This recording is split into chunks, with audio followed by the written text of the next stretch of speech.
Hello friends, welcome back to my channel.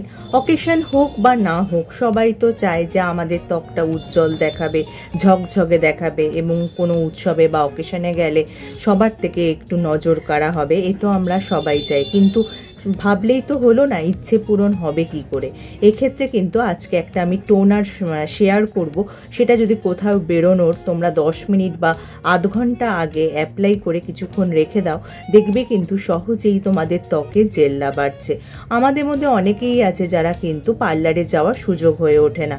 তারা কাজের চাপে হোক বা যে কোনো কারণেই হোক না কেন, তারা যদি এই টোনারটা তৈরি করে স্কিনে অ্যাপ্লাই করে কদিন পরে, তারপর কোনো উৎসব বা অকেশন অ্যাটেন্ড করে, সবাই কিন্তু জিজ্ঞেস করবে তোমার রূপের রহস্য।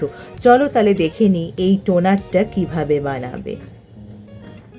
এই টোনারটা বানানোর জন্য তোমরা একটা স্প্রে বটল নিয়ে নেবে, তাতে 1 চামচ ভালো হলুদ গুঁড়ো নেবে এবং 1 চামচ মধু নেবে এবং পরিমাণ মতো গোলাপ জল মিশিয়ে সলিউশনটাকে খুব ভালো করে ঝাঁকিয়ে তৈরি করে নেবে।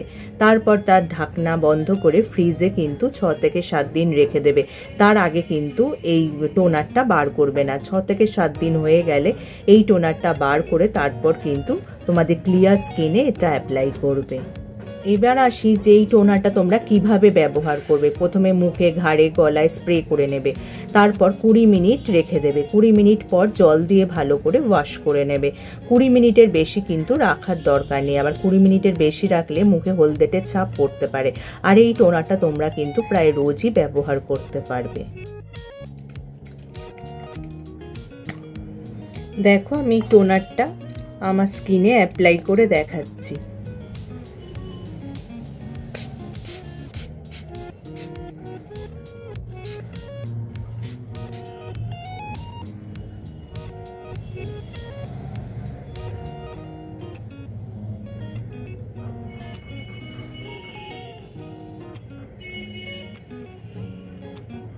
এইভাবে কিন্তু টোনারটা অ্যাপ্লাই করে তোমাদের 20 মিনিট মতো রেখে দিতে হবে। তারপর জল দিয়ে ভালো করে ওয়াশ করে নেবে। এবার আসা যাক এই হলুদ কিভাবে কাজ করে। হলুদের তো গুণের শেষ নেই। হলুদ খাওয়া যেমন স্বাস্থ্যের পক্ষে ভালো, তার পাশাপাশি আমাদের স্কিনের জন্য ততটা উপকারী।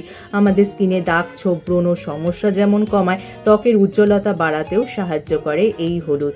তবে কারোর যদি মনে হয় যে এই টোনারটা ব্যবহার করে অস্বস্তি ভাব বা জ্বালা ভাব হতে পারে, কারণ এতে হলুদ দেওয়া আছে, সেক্ষেত্রে তারা কিন্তু হাতে একটু প্যাচ টেস্ট করে নিতে পারে। প্যাচ টেস্ট করলে যদি কোনো জ্বালা ভাব বা অস্বস্তি না হয়, সেক্ষেত্রে কিন্তু এই টোনারটা সহজেই তারা মুখে অ্যাপ্লাই করতে পারবে। তাহলে আজকে যে আমি টোনারটা শেয়ার করলাম, সেটা কিন্তু তোমরা অ্যাপ্লাই করে আমাকে জানাতে ভুলো না এই টোনারটা তোমাদের কেমন লাগলো। আর ভিডিওটা যদি তোমাদের কাজে আসে বা উপকারে আসে, লাইক আর শেয়ার করে দিও তোমার যত আত্মীয় স্বজন আছে, বন্ধু বান্ধব আছে, সবার মধ্যে। আর যারা আমার এই চ্যানেলটা প্রথম দেখছো, চ্যানেলটাকে অবশ্যই সাবস্ক্রাইব করে নিও এরকম উপযোগী ভিডিও আরও দেখার জন্য। তার পাশে যে বেল আইকনটা আছে, ওটা প্রেস করে অন করে দিও, যার ফলে যখনই আমি ভিডিও আপলোড করব, নোটিফিকেশন তোমাদের কাছে পৌঁছে যাবে। আজ তাহলে আসি, আবার দেখা হবে আগামী পর্বে।